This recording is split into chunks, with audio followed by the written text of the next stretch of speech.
going on, Hustleites? Merry New Year. Merry New Year. This is the final show of 2022 before we get into 2023. And my God, what a year it was.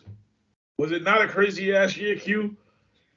Is one of the it goes down in the record books as one of the craziest years in professional wrestling history.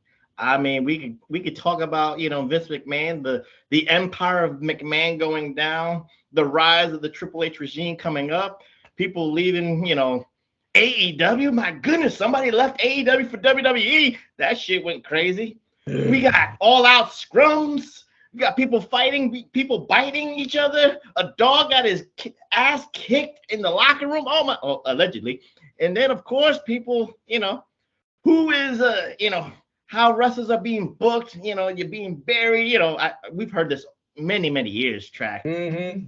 Wrestlers being buried, but wrestlers not being booked right and all that stuff. But now, what's even crazier is on Twitter, the wrestlers are saying they're being buried. The wrestlers are more saying, what am I doing here? I don't know. Maybe I should go back to WWE, or maybe I should leave WWE to AEW or something like that. So it's crazy, man.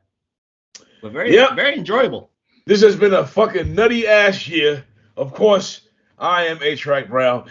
And with me, of course, is my broadcast brethren, my broadcast colleague, my bromosexual, the most scholarly, the most effervescent, the most magnanimous, the most objective, the most stupendous, and the motherfucking king of the hoopla, and the most glorious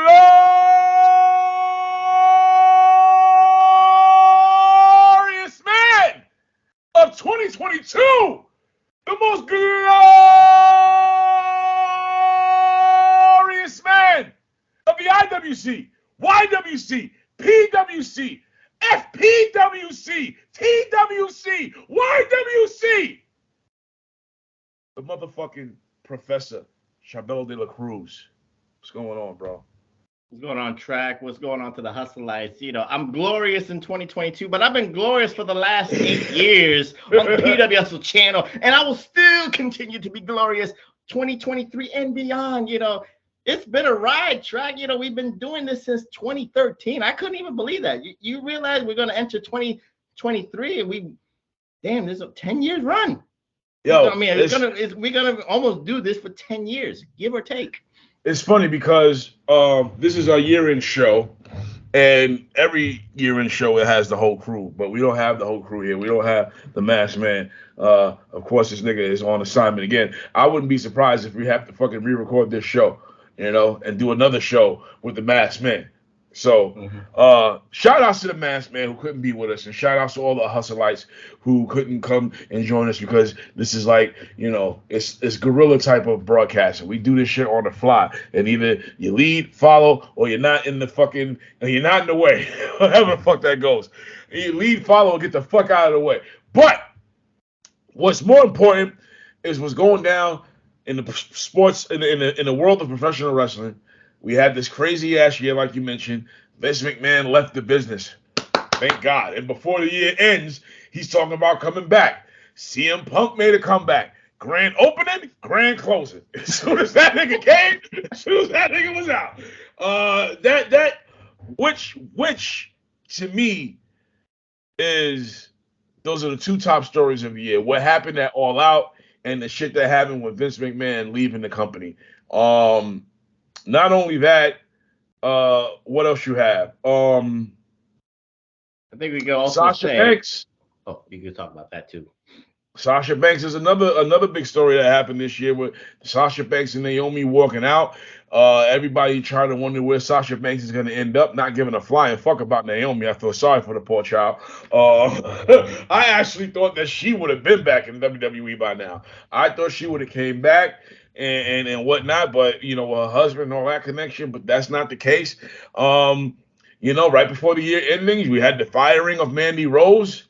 And like you said, we got it seems like we have some I don't want to say spoiled WWE brats in AEW, but you got some dudes who seem to be, thinking that they're special.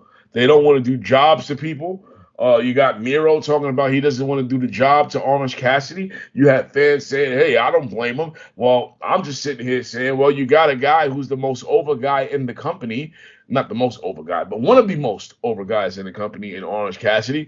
And taking a job to him, I mean, I can understand you not wanting to lose to the character. It's a kind of a goofball character compared to who Miro is. And I've stated time and time again, well, maybe not time and time again, but I have stated I thought that Miro should have been champ before MJF.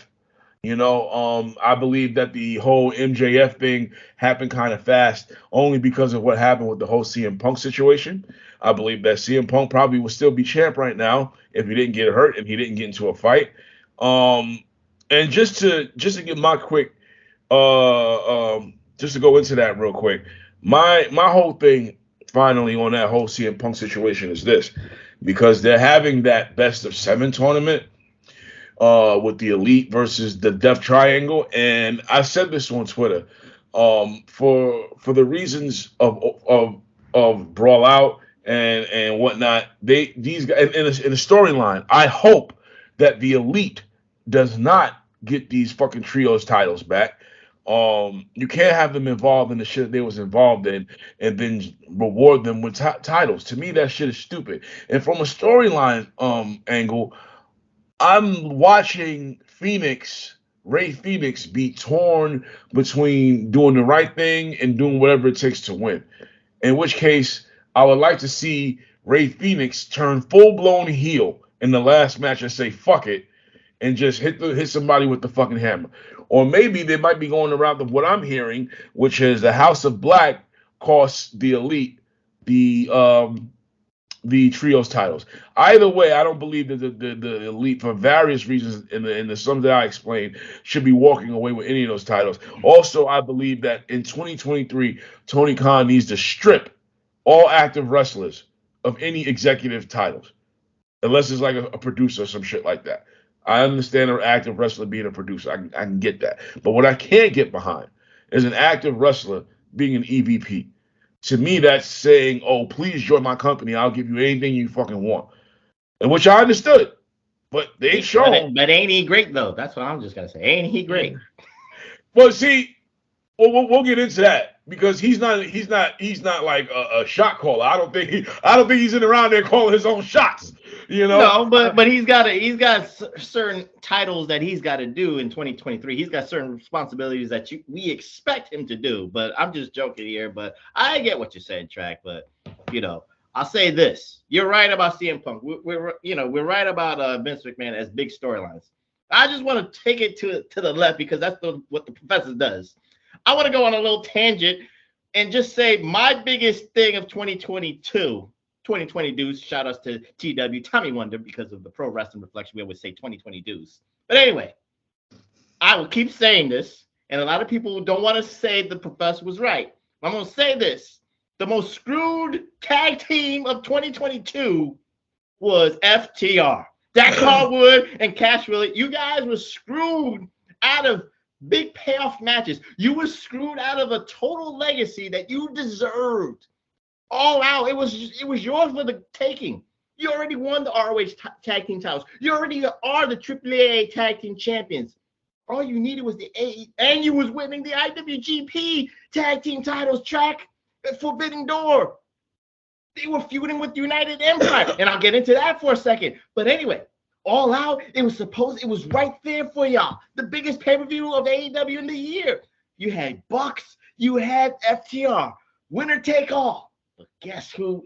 Like you said, Track, somebody called their shots with being EVPs. Somebody was playing politics because they didn't want to do the tag team title match. I don't know why. They wanted to do the trio bullshit. But neither here nor there. And FTR kind of went by on the wayside, had to go lower on the card, do some bullshit trios match. But again, people would tell me, don't worry, Professor, they'll get their just due.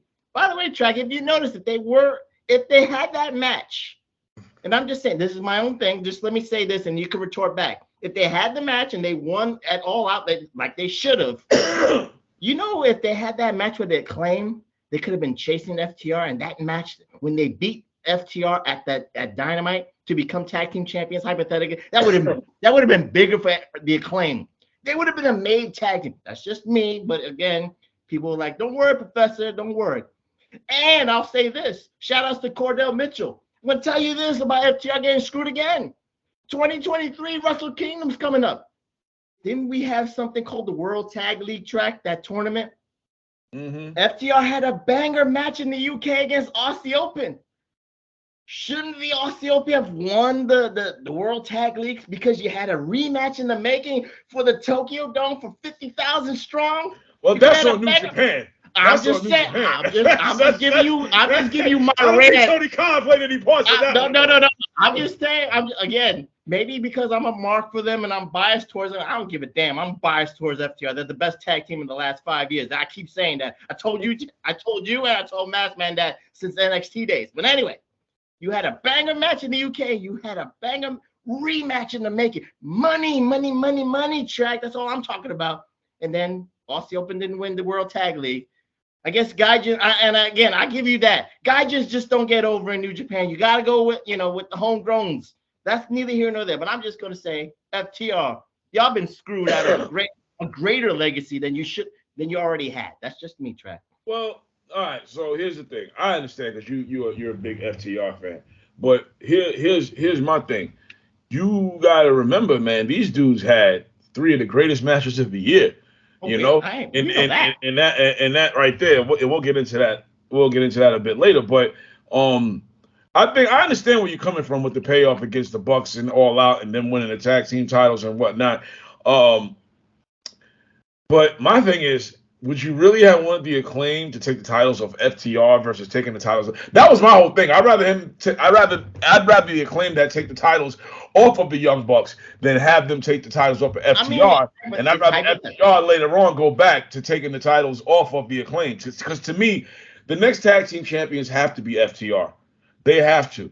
Whether or not you give a damn about the PWI top tag teams or whatever, you could say they kind of got played out of that one because listen, as you may think that as good as the Usos are and as good as one may think that they are, you may even think that they're the best.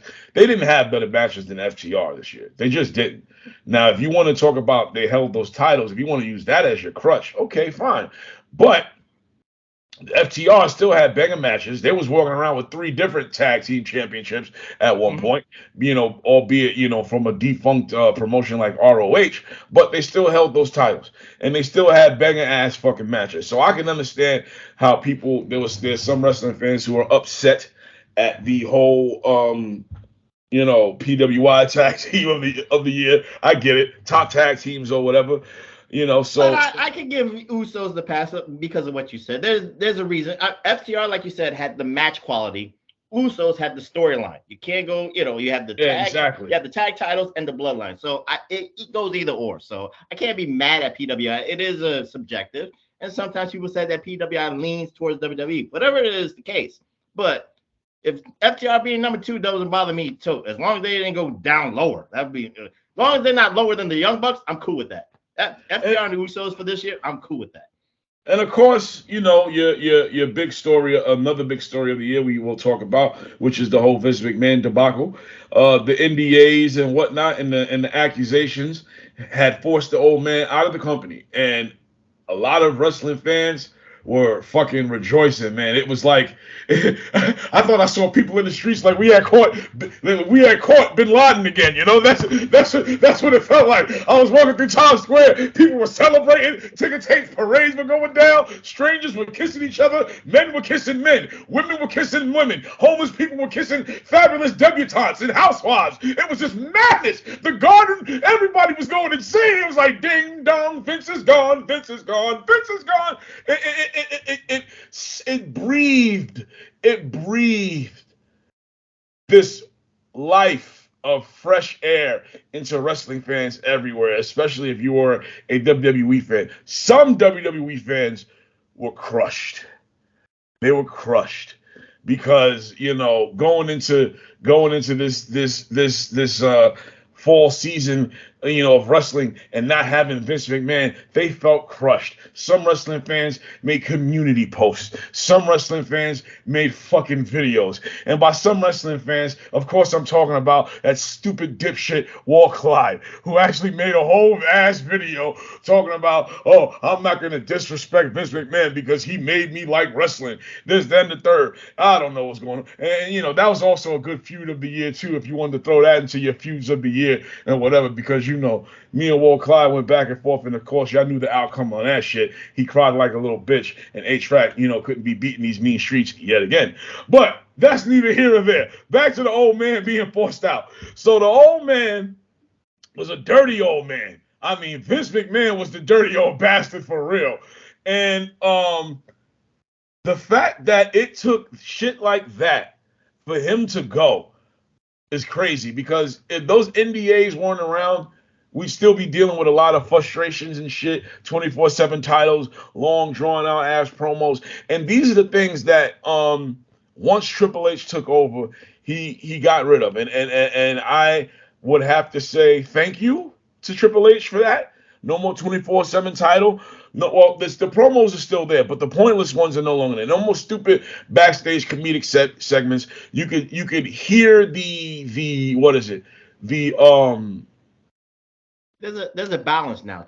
Yeah, but I'm talking about in terms of commentary. You can hear the rejuvenation in a guy like Michael Cole, as far as what he's mentioning wrestlers that aren't in WWE. He's mentioning other promotions and whatnot. Triple H went the Tony Khan route, if you want to say. He gave us longer matches. He gave us pay-per-view-esque matches for free. That a lot of you were criticizing Tony Khan on. Triple H did the same thing, and you gave him the praise. But we're not going to go there on the people who are being hypocritical. I'm just saying. But anyway, Triple H did a lot of cool things, and it seemed like in a matter of time where people were like, okay, and the complete, like the existence, not the existence, the exit of Vince McMahon made the viewership do a complete turnaround. The viewers was up, the night he was gone, the first night of him being gone for SmackDown. And after Monday Night Football, ends its season, it'll go back up, and then you'll see that's the true standard of the ratings. As we talked about before, as I mentioned about the good things that Triple H has done, that was the spark when he started. But now where we stand, he's just garbage, because I have no idea what the fuck I've been watching. Now, people say SmackDown is a hell of a lot better. But again, to me right now, SmackDown is just by default better than Raw. It's not something that's really amazing to me. But outside of the matches that they had, and I tell you who's been a real fucking shine on SmackDown since the Triple H era has started. He's not being booked to win titles or nothing, but his matches have been off the hook, and that's Ricochet. I will say that Ricochet...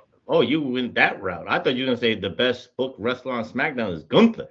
No, I'm not saying Ricochet is the best book. The best booked wrestler on SmackDown is Roman Reigns. You could put Gunther second, but I'm saying in terms of match quality, they give us Ricochet. Ricochet fucking delivered. So be it wins or losses, I thought Ricochet, because I was saying, I thought Ricochet would be pushed differently once Triple H took over, because this was a Triple H guy. Doubt it. I mean, granted, he hasn't been winning any titles, but he has been pushed differently as far as he's been on TV a lot more, and he's been giving us opportunities to see what he can do and make us say, "Holy shit, this match was awesome!" His run with the tournament, and that was by the grace of God because of fucking Braun Strowman's foolishness and tweeting his bullshit. Because I'm pretty sure Braun Strowman would have won this tournament, but Ricochet won. And he gave us him and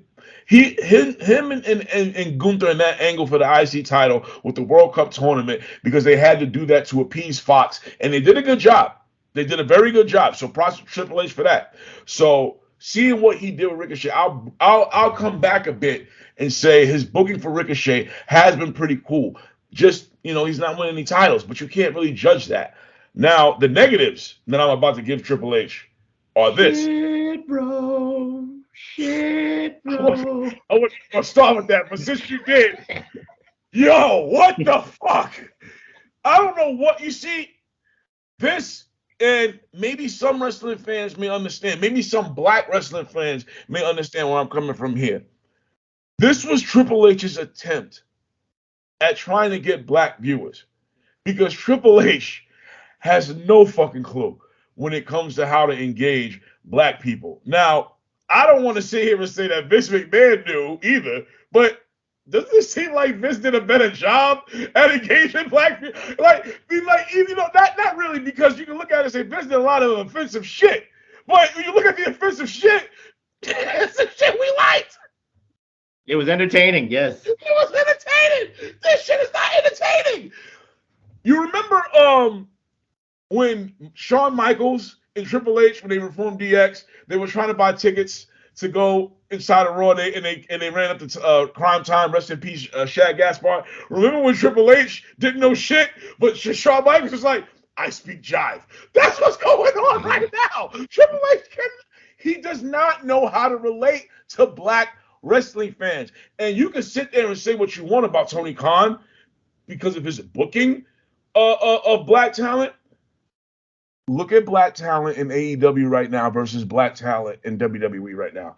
And you tell me which one you're more satisfied with as of right now. As of right now, between the Ricky Starks, between the Acclaim, between Jay Cargill, who's still somewhat green, but she's got it's a push track. I mean, the Street Profits is good. Bianca Belair. You have the only thing you have right now going for black talent in WWE, other than the Ricochet thing that I'm talking about being a little bit pushed before his performance, is Bianca. That's it. Street Profits ain't doing shit. They're not doing shit with the Street Profits right now. Well, Montez was hurt, but you got to be fair. To be fair, Montez was hurt, so they were in the cusp of that. Listen, and of course you can't deny the New Day. I'm going to get these niggas went back down to fucking get developmental titles, and that's going into what I'm about to say. No tag team is doing shit as long as you have the Usos. No one's beating them. Pretty much. It's all about, until I guess Kevin Owens and Sami Zayn, who's gonna lose to the Usos next. It's all about unless it's The Rock or Cody, who's gonna lose to Roman Reigns next. I do not need to see another Roman Reigns versus Kevin Owens match. I already know the outcome. See, with at least between Brock Lesnar and Bobby Lashley, you really don't know who's gonna win. If they do that match again, you really don't know who's gonna win. You can say it's Bobby Lashley because it's the rubber match, but then again, you really don't know. But back to the fact of the matter, which is Triple H cannot relate to black WWE fans like that. He doesn't know how. He needs help.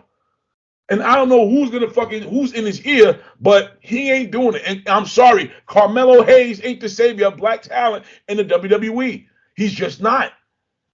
He's just not. Now, I'll defer to you in the black delegation track. So that I'm not going to retort back on that one. That's the black delegation. I'll just say this. What about our Puerto Ricans, man? Puerto Ricans are not being booked right on either side. You just gonna have to Latinos, bro. You just gonna have to. I gotta use Latinos. At least that's on the WWE side. And you gotta go with El Del Fantasma. That's just saving grace right now. And I've been telling people this for the longest. El Del Fantasma, his whole faction was the bloodline of the bloodline. Roman Reigns, in my opinion, his whole new persona that we had, that shit was fed off a Phantasma, in my opinion. That's what that. Just go back and look. If you think I'm bugging out, if you think I'm being hyperbolic, just go back and look. All right. So all I'm saying is, when it comes to that certain aspect, Triple H has to do something. Another negative, he's got this Bray Wyatt character.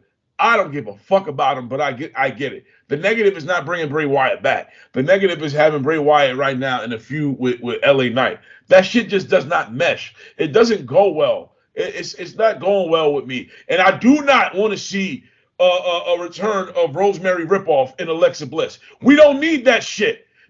Some things get fucked up to the point where you cannot try to fix them again. You should not be trying to do that. No, not at all. Another L. Lily was a hot merch, man. I'm just, whatever. You can still, listen. They still have it coming out with Lily. You still could have did that. You could transfer that shit with leaving out this Bray shit, which is not that entertaining to me in the first place. But that's just me. But you can definitely hear him getting less and less pops His pops being less and less loud and meaningful and emotional every week. We had the introduction of Uncle Howie, and I personally was like, am I watching fucking Wednesday? Am I watching fucking Leprechaun? What the fuck is this shit? Like I'm not. But I'll say this. He can't complain now. This is his shit. This is his story. This is his vision. Exactly. So whether he flies or falls straight on his ass, it's on him. It's not on Triple H. The Vince leeches are still there. So if this fails, they're gonna be like, yo, see, Vince knew what he was doing when he got rid of this motherfucker. But yes, the biggest L is Hit Row. Shit Row. All right, Shock Dollar. These motherfuckers got to fucking go. It is an embarrassment. It is fucking. I don't. Yo, that botch said it all to me, and y'all all can go back to see it because I'm not gonna repeat it. Y'all already know what I said, and that shit is. You rewinded 4 times, so you don't need to rewind it a 5th time. This nigga was like.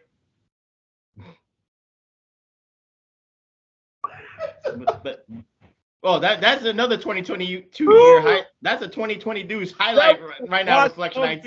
Yo, that was botch of the year, bro. I never thought we'd have anything that would be comparable to the fucking Shockmaster, but that's what it was. And I'm sorry, AEW ain't got nothing to do with this. To some of y'all in that comment section, all right? This is all WWE. This is all Shit Row. This is all Triple L. Okay, he takes the biggest L for bringing these niggas back and doing that shit. You know something? Q? Mm-hmm.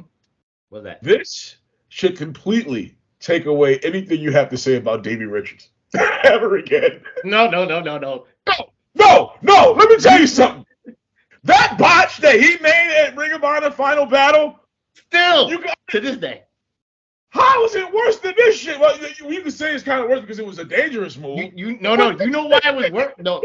Jump. You know why it was worse? And for the Hustleites, this is an inside joke.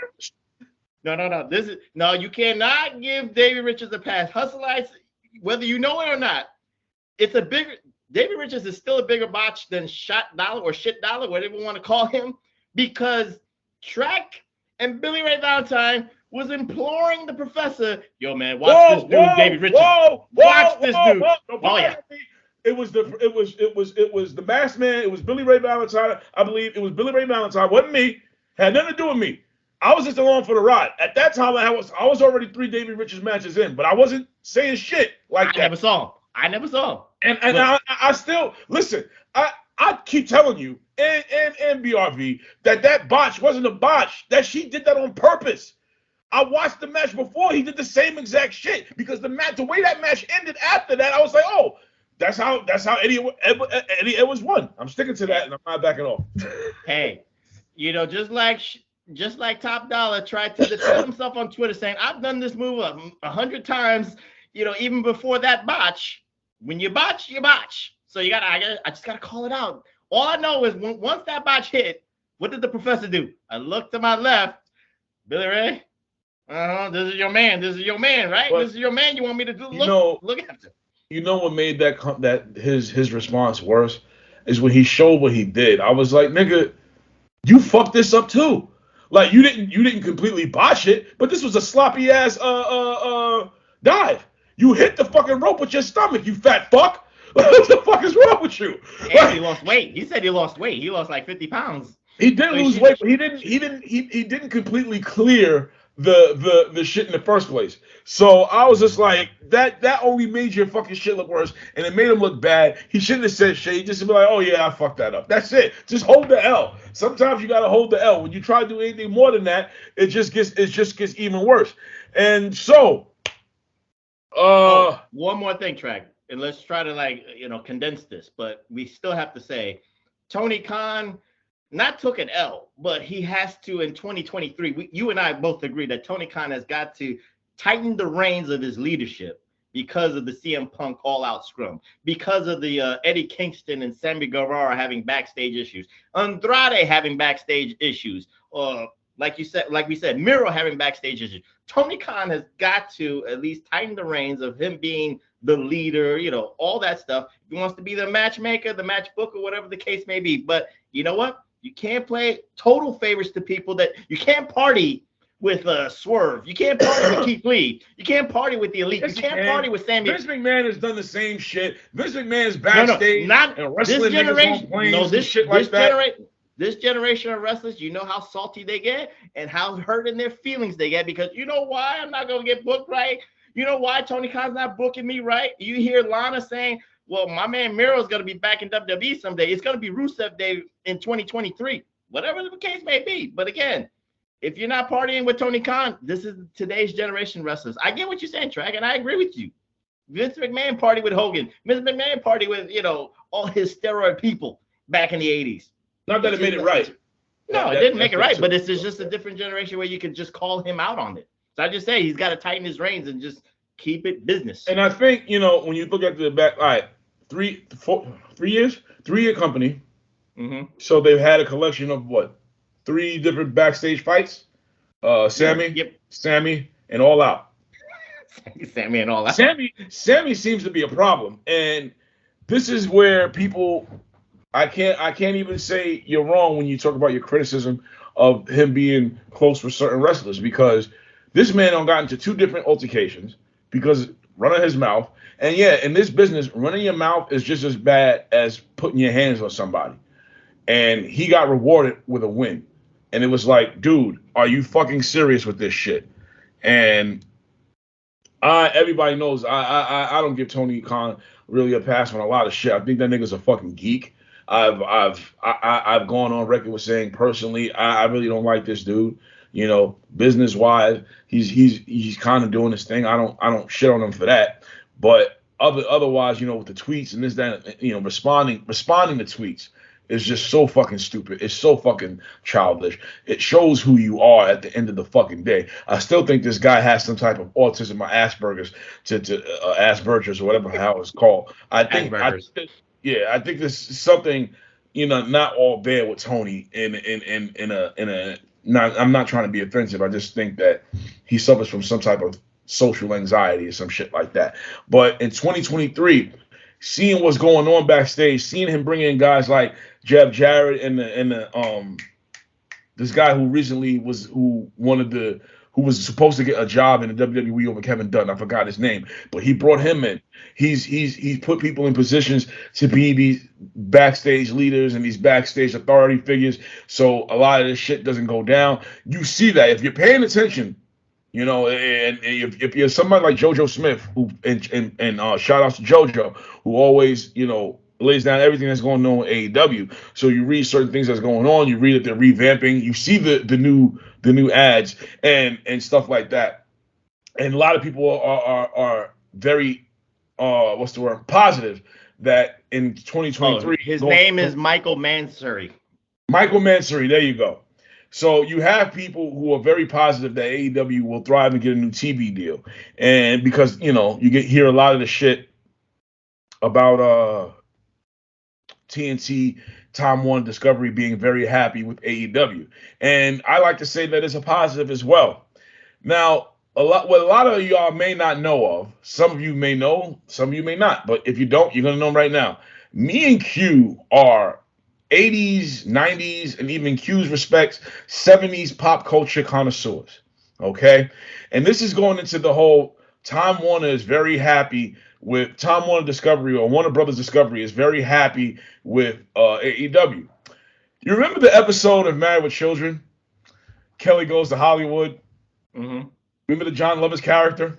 Oh, yeah. Remember when John Lovitz was telling Kelly she's going to be on for a long time? Remember that scene where the guy from whatever show he was doing came and said, I just bought a house. You think I should do that? You think it's okay? And the guy and John Lovitz goes, hey, we love what you're doing. We love what you're doing. We're absolutely happy. Don't change a damn thing. Buy that house. Buy that car. You got a future here, kid. Turns to Kelly and says, I fired him this morning. I canceled the show this morning. That's Time Warner Discovery. Y'all better, that's Warner Brothers Discovery. Y'all better understand, networks will always tell you they're very happy right before they cut your ass off. Mm-hmm. So But that's what we've been trying to say. It could play both ways.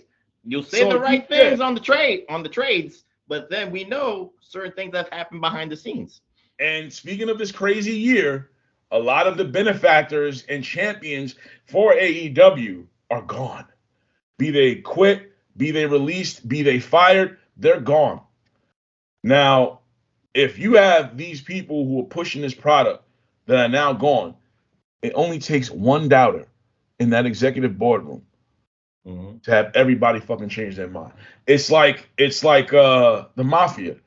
All the bosses are, Paulie, you in agreement? Vinny, you're in agreement? Tony, you're in agreement? Yeah, we're all in agreement. Hey, Sal, what about you? Well, I take a chance. That's what I say. At least that's what I think. And for some reason, all the bosses changed their mind because Sal wasn't happy with it. I'm kind of paraphrasing a scene in Casino, when all the bosses was like, hey, Stone's a good kid. He stand up just like his old man. But the boss was like, why take a chance? Yeah. And Stoney had to go. It didn't matter if he would stand up like his old man. It didn't matter if his name was Stone and he stood by that name because he wouldn't say shit. It only took one boss to say, nah, nigga. And that's all it takes. I'm not trying to shit on anybody's dreams or hopes or positivities and try to play negative. I'm just trying to get y'all to see and accept the reality of the situation. And the reality of the situation is grand opening, grand closing. Here today, gone today. So just don't get all hyped thinking the TV deal is going to be. I actually think they might get less, and he's going to say, fuck it, I accept.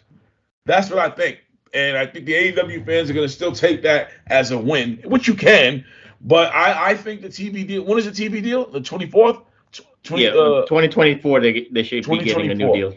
Mm-hmm. Yeah, so that's when the and do you think that they'll have other networks trying to scrambling to get to them? Who knows? Right now, I don't hear anything. I don't hear nothing from again. CBS. We had that show, and I told people, and I've had people, spar with the professor, and I kept telling them, all AEW has to do is fix the infrastructure, create the super app that they have. They have 3 years and plus of content with AEW, plus you got 20 plus years of ROH history. You make the super app, you license it, you make a whole streaming app. Again, you could take percentages with being the elite and Sammy's vlogs and stuff like that. You condense your pay-per-views. You got 4 pay-per-views of AEW plus 4 pay-per-views of ROH. You do $10 to $15 a month for subscribers fees. You lose money in the first 2 years, but again, you grow that network. You grow. You have the WWE network kind of blueprint, and then you license that off to Apple TV. You license it off to Amazon Prime. You license it off to HBO Max. Do like what WWE Network has been doing. They've given you the groundwork track. They're giving you the blueprint. You can do it. That's what I'm saying. So you can protect yourself. Now, again, I'm not saying that TV deals, are dinosaurs now. You still need a TV deal. We're not at that age yet where it has to go all streaming. It's not there yet. We know this. You still need that TV deal to, keep that base financial portfolio. That's what I'm trying to say, Hustleites. But still, you need a backup plan too.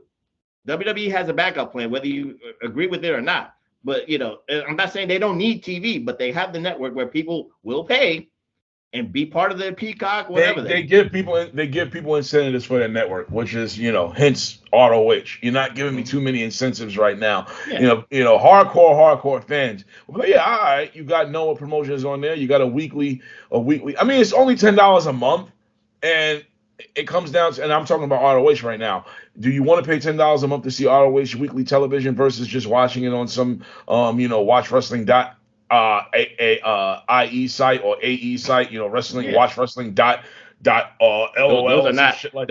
are not legal, but that's neither here nor there. They're not, but nigga, let me tell you something. I'm trans wealthy and I'm keeping it that way. All right, I don't pay for a fucking pay. Listen, I supported AEW with a few shows and I did my best right there. I said, okay, that's it. Now I'm back to just watching shit for free, unless it's like the Royal Rumble where I don't want to deal with that headache, or some major event like Wrestle Kingdom. That's why I pay for shit, because I don't want to deal with cutting this off and going back and refreshing and shit like that. So certain shows I'll say fuck it, let me just pay for this. But the rest of the shows I ain't doing that. And right now it is that time. I know the professor is chomping at the bit to get to this fucking topic. Here he is, the professor's Perspective Awards for the year of 2022. Chavelo de la Cruz. Professor, hit him with it. What you got for us? Thank you, Track. And hello, Hustleites. Welcome to the Professor's Perspective Awards 2022. Deja vu like a motherfucker. But anyway, neither here nor there. But it is the most objective award show out there.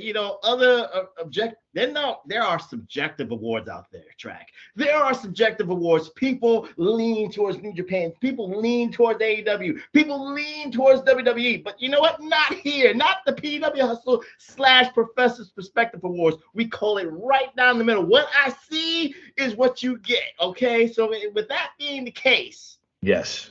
Can I go into the first awards category? Because Track and I will, again, this is the PWHustle / Professor's Perspective Awards, because this is not like we are voting on this. It's not a majority here because he has different takes. I have different takes. So the first award is one of the most popular ones that I like, the Career Renaissance Award, because I've always loved this one.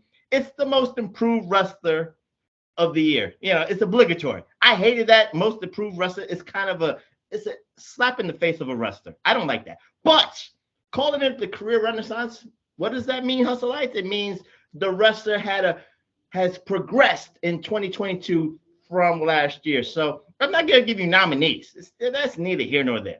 But for this award, I have two winners, Track. It is kind of like a tie. So I have a winner for the wrestler per se, and then I have someone who took a career jump. And you already know where I'm going with this. So for the wrestler side, the winner of the Professor's Perspective Career Renaissance is no surprise to any hustleite. It is Sami Zayn, the man who has been the MVP of the Bloodline storyline, with himself who is infiltrating the Roman Reigns Bloodline storyline, was instrumental in War Games, and of course, we know there are big things ahead of Sami Zayn in 2023. And of course, on the career side, I had to give this because, again, it's no surprise to any hustleite. But the Career Renaissance Award winner for 2022, obviously, is Mr. Paul Levesque himself, Triple H, who has gotten the keys to the kingdom of World Wrestling. Can't argue that. So congratulations to Sami Zayn and Triple H on being co-winners of the Professor's Perspective Career Renaissance.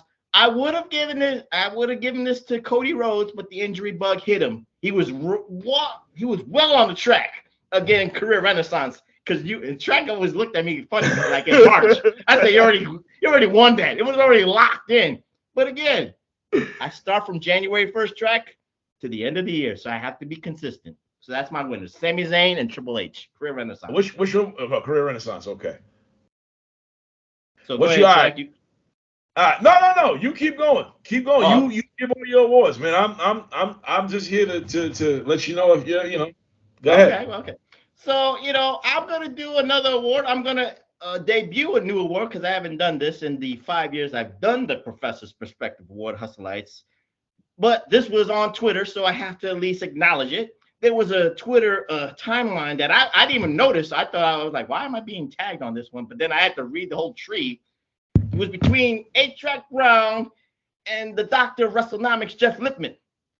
So I want to make this official here on the PWHustle Networks. So the next award is Comeback Wrestler of the Year. And this one is a landslide in itself because if Hustleites, you got to follow this man. This man was in 3 high-profile situations in 3 organizations. Now, whether you consider one organization high-profile, that's subjective. But you and I, Track, we've watched this, we followed it along. It is JEFF, JARRETT. Double J, Jeff Jarrett, comeback wrestler of the year. Why is he comeback wrestler of the year, Hustleites? Number one, he had a high-profile match in GCW. He had a high-profile angle at SummerSlam with the Usos and Street Profits.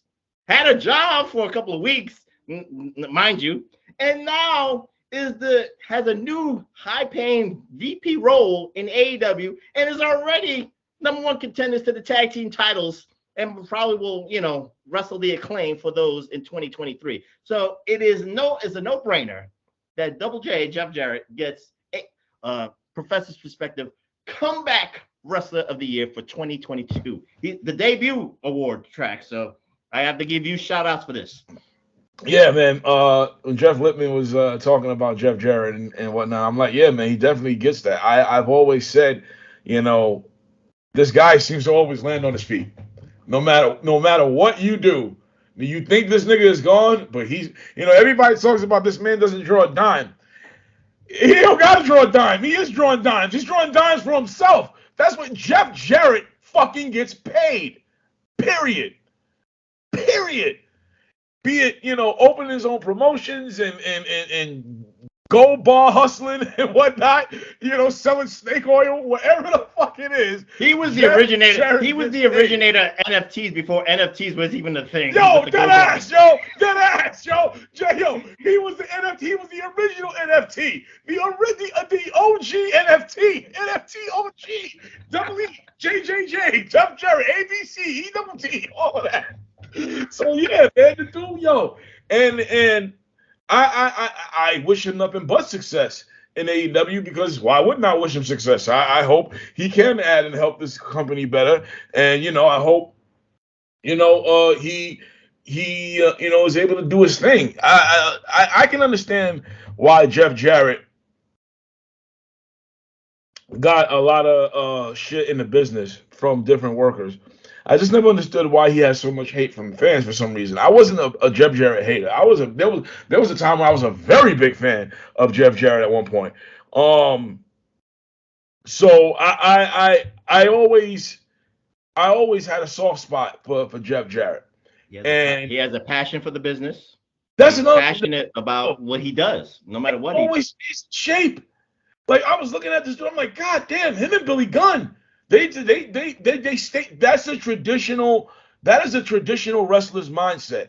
I stay ready because you'll never know when you need it or when you might get a lot. You might make a certain deal and you might work a big match and get a big payday and you want to look good out there. And Jeff Jarrett just makes sure he always does that. And I can't hate on the fact that this dude just will always land on his feet some way somehow.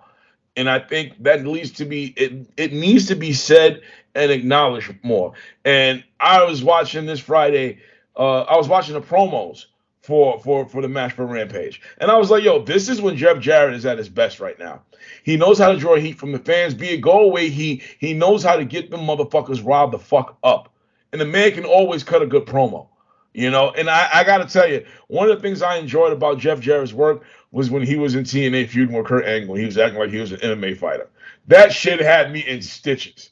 Because this nigga was not an MMA fighter by no fucking means. But I thought that Angle was fucking hilarious. I thought he was great at that shit. And for the most part, wasn't he drawing money when he did the TNA thing? When TNA was at its height, you can't say he was drawing money for them. So all of this shit about him not drawing, you gotta calm that down. Again, Jeff Jarrett draws money for himself. That's it. He draws dimes. You retorted Mike Graham's meme of Jeff Jarrett. He 1,000 guitar shots, never drew a dime. So you've retorted back that he drew a dime for himself. Yeah, who got the cash? Mike, him or Jeff? You or Jeff? Who got the cash? Fuck out of here, nigga. Mm-hmm. All right, so what you got next, Q? All right, the next award we got for the Professor's Perspective Award 2022 is Female Wrestler of the Year. I found this a little bit difficult, Hustler, so I'm going to put a disclaimer here because I was analyzing, again, from January 1st to now, and track is a little bit difficult here because at first I wanted to give it to Jade Cargill, and I said that would be a good pick, but then, undefeated streak. That would be controversial right there, yeah. But the problem is her matches are not she doesn't have good quality matches. She has wins, and I always, you have to give points for the wins. She wins pay-per-view matches, she wins high-profile dynamites and all this stuff, but she hasn't had, as you and I like to say, or like Sheamus like to say, the bangers. And of course, like you said, Track, she is very green. And again, Hustleites, you can put it in the comments. Well, Professor, don't you watch Stardom? Don't you know all those Japanese ladies? No, I don't watch Stardom. So you know what? Everybody from Stardom actually kills each other, so they should all be women's wrestler of the year. I don't watch it, so they're null and void. So being fair just and objective. Party's heart right there, man. Yeah, I'm sorry, but just being fair, what I've seen, the 2022 female wrestler of the year, from what I've seen, is a landslide, and I have to give it because she had a banger match at WrestleMania, she had a banger match at SummerSlam, and she did her thing in War Games. And that's Bianca Belair. So, Strange Bianca Belair, she's the 2022 female wrestler of the year. Go, girl. You, girl. Strut, girl. Strut. Remember, I thought you were gonna go with Jamie Hayter. I actually thought you were gonna go with Jamie Hayter. Because she had a year. She just had a fucking banger. Like right before we recorded this on the main event. And again, from January to now. Yeah, I can get that. I'm not, because she's still been champ. That's for damn sure. She's been champ all this time, so I was shocked, but I'm not nothing to argue against that. I thought she did have a very good year. Now, I'm not there with most people with her match with Bianca. I didn't think it was great. I thought it was good, but I didn't think it was great. So I'm not. That's just me. I thought she had a better match than that. With Who the fuck? Well, Bianca and Becky Lynch, WrestleMania and SummerSlam, those were two good, high-quality matches, two high-profile matches. So you have to give points on that. And again, she had the War Games, and she did. And, there was some botches in there, but she wasn't part of the botches in that female War Games there. So very high-profile. And again, you're right, Jamie Hayter. But again, there's more months on the calendar for Bianca being high-profile than Jamie Hayter. She was on the come-up, but I don't award the come-up. If she has consistency, that's what the problem, Track. Sometimes the one now, this is the problem with like NCAA football. You can't reward now. Don't even get me started on that shit. You got to reward, you got to put the overall package there. So, and again, like last year, Hustleites, if you did not know this, last year's Women's Wrestler of the Year, I gave it to Deonna Purrazzo, and people were like, nobody watches Impact Wrestling. Well, you know what? I did. But last year, Deonna Purrazzo was kicking ass, but not this year. So, I'm just trying to show I'm objective, what I see. All right. So what we got for the male wrestler of the year? That's also on your list, not right? yet. That's kind of like the main event. So I have to go from female to tag team of the year 2022. So this is actually. We already know who that is. Again, I already said my tangent. We've already covered this. So I already said my tangent already. So they've been ROH tag team champions. They are currently the AAA tag team champions until I don't know if there's like some kind of a triple mania going on in the next couple of days, Track, so you can correct me on that. And of course, they're defending the titles at Wrestle Kingdom in 2023. It is FTR. No, like you said, Track, they had bangers, they got the legacy. It would have been I can give an 1 and 1A, and I could say Usos again with the storyline, but I don't reward storylines. I reward matches and the legacies. Usos are the unified tag team champions, but not on the Professor scale. FTR, unequivocally, undisputed tag team of the year. So, Track, if you have a different, you'll after that. I agree 100%. That's a no-brainer in my opinion. Of course, like I said, we already covered that, so it was like whatever. So, what we got next? What we got next, and since FTR is on the winning streak, we can go with Match of the Year 2022. Again, FTR. I'm rewarding FTR here. And again, this goes to FTR is running away with these awards because that's Match of the Year and Tag Match of the Year. You already won it's a tie, Track. I don't know which one to pick, but it's the trilogy against the Briscoes. All three matches were bangers, and they just had a banger match with the dog collar. They made it mean something. That dog collar match with the Briscoes reminded me of 1983 Starrcade, Valentine and Piper. That's how gritty it was. Everybody's been saying that. That's how gritty it was. That's how special it was. again, FTR always likes to pay homage to the past. They pay homage to Tully Blanchard and Arn Anderson in tag team psychology. They pay homage with the nostalgic traditions.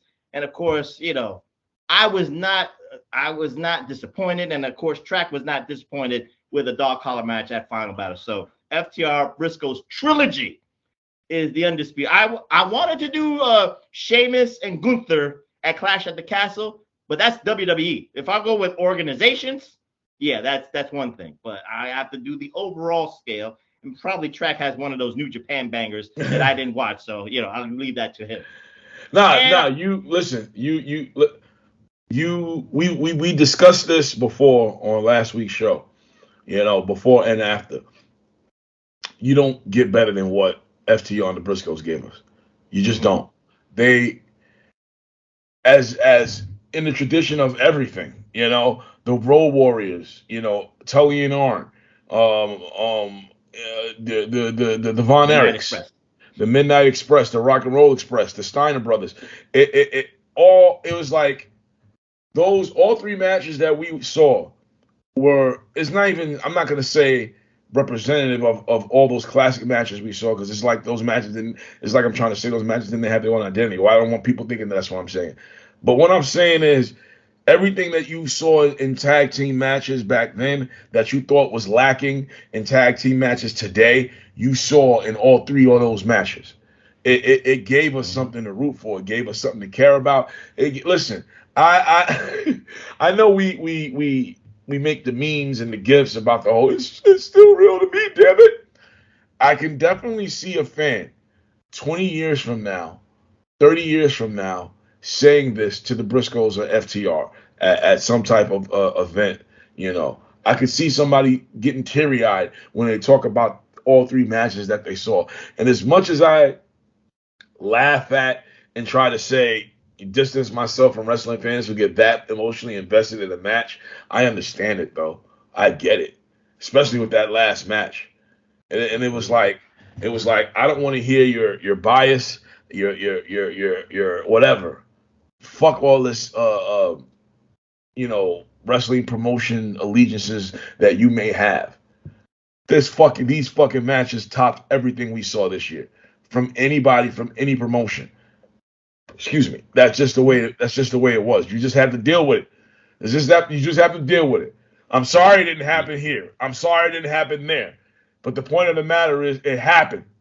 And you just gotta fucking appreciate it. Like next year, it's not in his prime, but I'm gonna see Great Muta versus Nakamura. I'm gonna see my favorite wrestler of all time, the top GOAT, go up against Nakamura. It's not happening in New Japan. It's not happening in WWE. It's not happening in AEW. It's happening in Noah. But the fact of the matter is that it's fucking happening. And if you're a wrestling fan and you're a Muta and Nakamura fan, you're going to watch it. Period. You're going to find a way to watch it. And if you don't, I don't want to hear shit. It's not like it's going to be impossible to find out there. It's just not. You just have to say, Muta, Google it. That's it. Watch Muta versus fucking Nakamura. Period. Go ahead, Q. I know you. Well, I won't be up when Muta and Nakamura fight. You will be up. I will be sleeping. So I'll watch it on the replay. So don't spoil it for the professor. So, and before anything, I'm gonna do a little curveball here, Track. Before we get to the main award, Male Wrestler of the Year, I want to do a sidebar. And I need your help on this one because, again, just, maybe just put it in your brain. But I'm going to do the 2022 Most Valuable Wrestler of the Year. And what does that mean, Hustleites? It's not about wins and losses. It's not about match quality. It's about a person who has been instrumental, he or she, for their company and what they have, infused on television, what they infused in pay-per-views or PLEs, whatever you want to call it, Track, but somebody who has done that.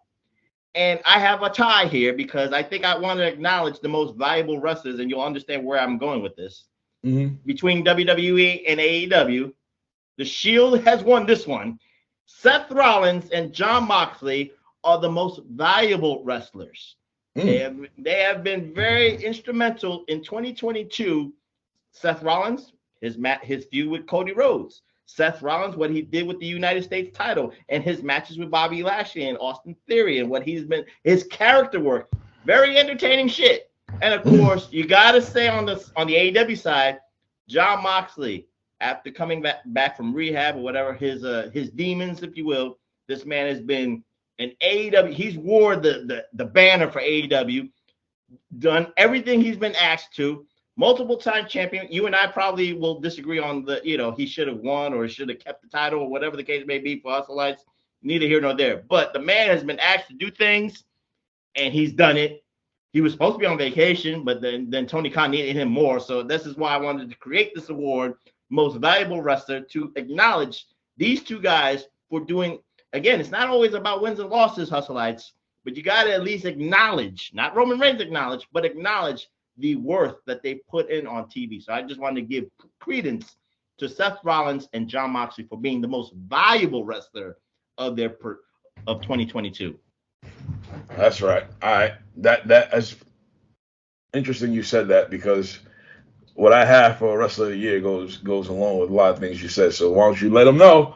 And now, because I'm going to give my honorable mentions after. The main event, the most important award, is the Male Wrestler of the Year. I don't have to go long. I don't have long-winded stuff. It's too easy. Too easy. But, again, the man has been dominant. I have 3 fucking shirts of him already. And still gonna buy more. Really? This man is the tribal chief, the head of the table, the undisputed universal heavyweight champion of the world. The man has already defeated Brock Lesnar multiple times. This man is the island of relevancy. It's a no-brainer for anybody. It is your tribal chief and mine, Roman Reigns, the Male Wrestler of the Year for 2022. Undisputed, unfathomable, undeniable, all this stuff. I could create another word. I don't need the source right now. But anyway, Roman Reigns is my Male Wrestler of the Year. And that, Hustleites, is the Professor's Perspective Awards of 2022 from my side of the gambit. Now, you all heard that. So it is said, so it is written, so it shall be. But just to add my 2 cents in, this is A-Track's honorable mentions. I'm not going to, with the exception of Wrestler of the Year, I'm not really going to counter what the professor said. I'm just going to say people who should be mentioned with some great things. As far as Woman Wrestler of the Year, honorable mention could be Jamie Hayter. Like I said, she had a lot of bangers this year, especially the one she had to close out the year. Honorable mentions, the Tag Team of the Year could be the fucking Usos. They have had what a lot of people would consider bangers. Me, personally, I've always felt that the Usos matches are completely all the same. But another honorable mention of Tag Team of the Year is based off the fact of how they came literally from nothing to started from the bottom, and now they're here. The Acclaimed. The Acclaimed have been AEW originals who have made themselves into stars. I'm seeing Scissor Me Daddy Ass shirts everywhere, and with the help of a nostalgic act, a character in Billy Gunn with the whole Suck It DX thing, it transfers into today's wrestling fans. It's still just as silly and gay as Suck It. It's just a new generation's version of it, but you still got to give it props. And in terms of an honorable mention for match of the year, motherfucking Jay White versus Okada.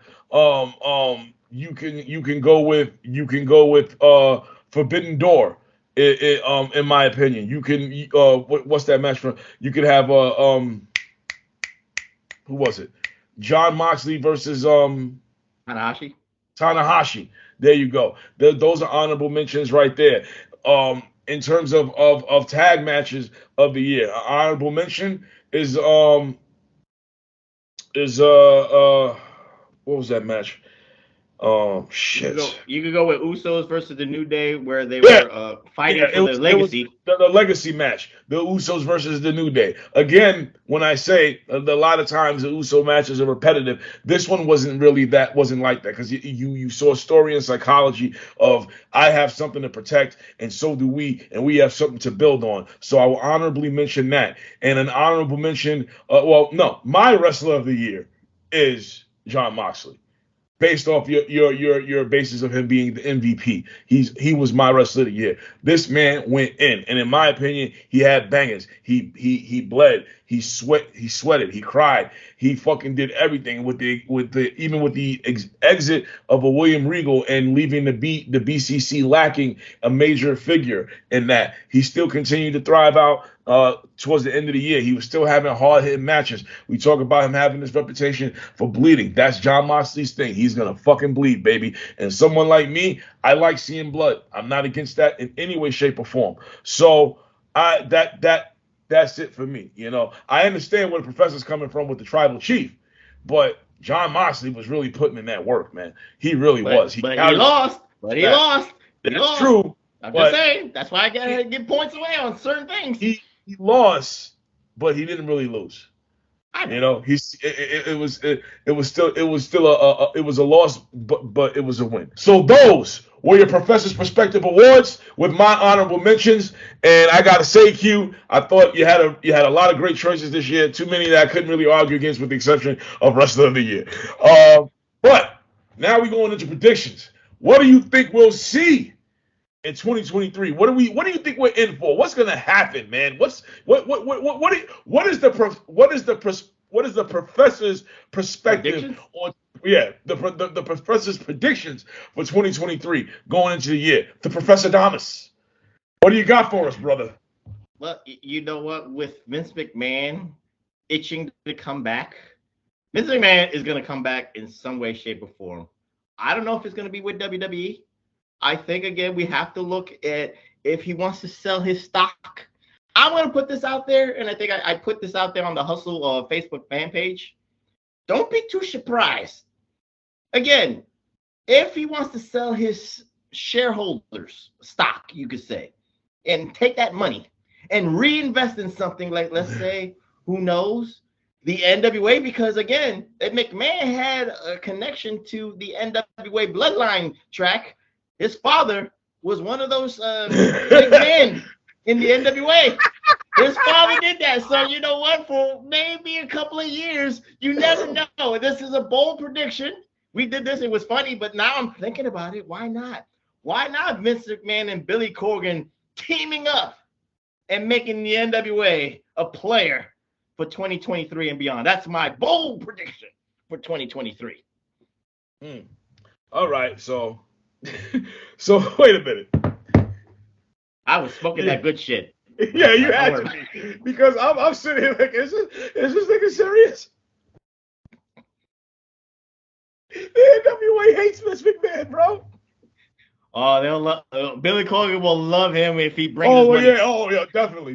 But nah, my prediction for 2023 is I think Daniel Bryan will be AEW champ at some point. I think we will see a rise in Will Hobbs in AEW, as well as Ricky Starks. I think we're gonna see that. I think we are not gonna see Sasha Banks in AEW, but for one match. I think Sasha Banks will come in AEW for one match, have a fucking banger. I don't think she'll sign. I think she'll be Saraya's mystery partner.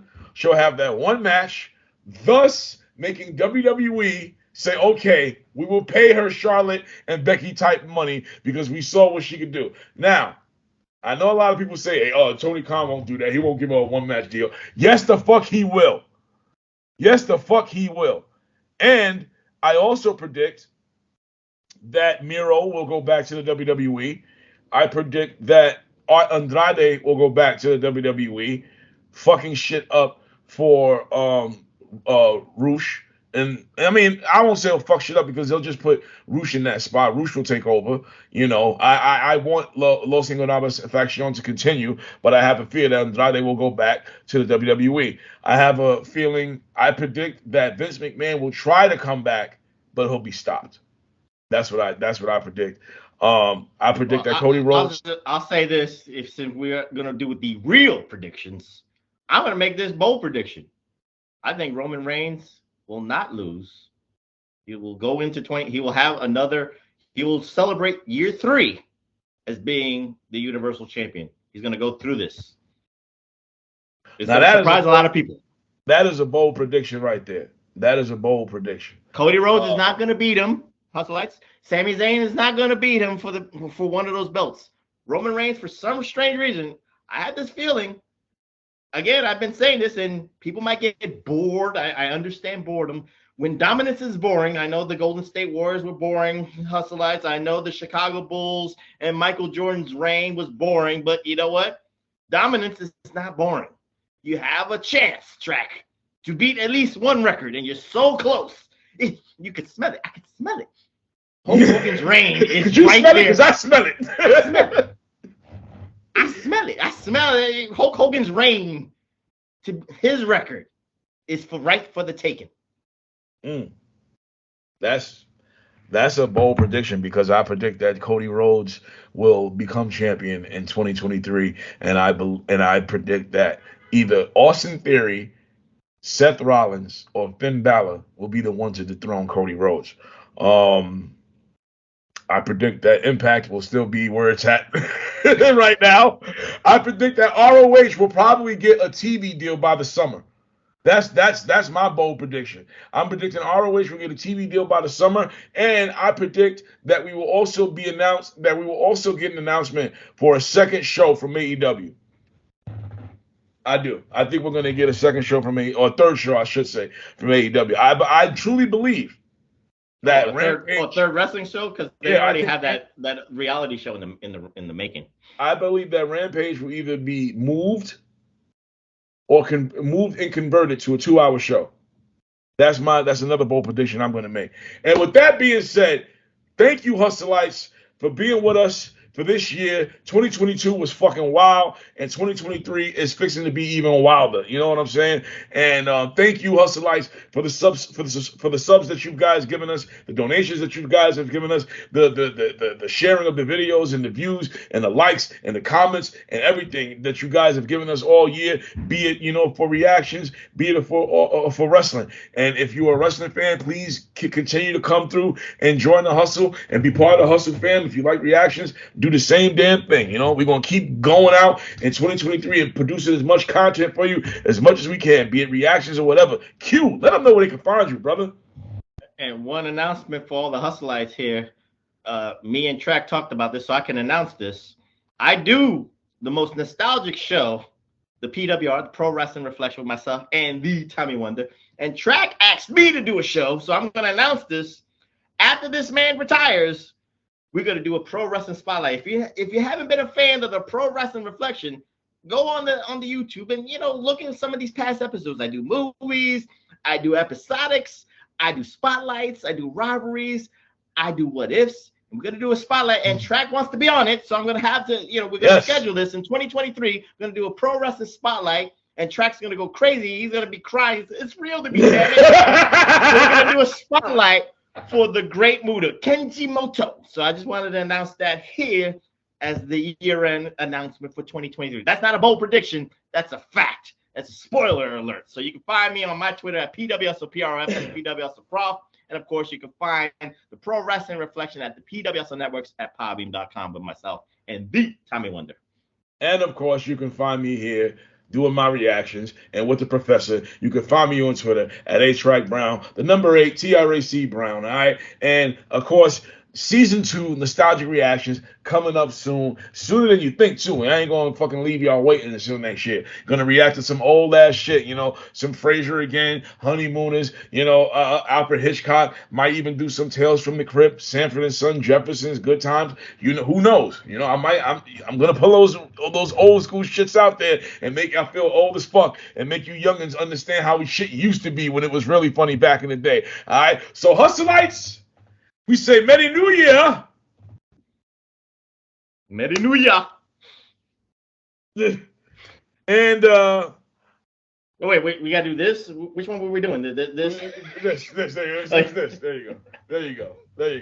All right, so you guys have a happy new year, have a happy holidays. Enjoy your Kwanzaa out there, people, and enjoy everything that you still do or whatever. Just enjoy your fucking new year. And shout outs to all the hustleites, Michael Davis, Big Ray, who does the thumbnails most of the time. I'm gonna have to fucking have your ass do some work on this one. Fucking Jamal Snow, the man without a kingdom, Mr. Wright, Grandfather Wright, as we calling him right now. You know what I'm saying? Shout outs to Tamara Davis. Shout outs to Thundermatics. Shout outs to you. Shout outs to Lance Morrell. Shout out to Scott Woodford. Shout outs to Malik X. Shout outs to my man Michael Davis. Wrestle Kingdom reviews coming up soon. Shout outs to JoJo. Shout outs to Robin Party. Shout outs to all the hustleites who I can't remember right now. We see y'all motherfuckers later.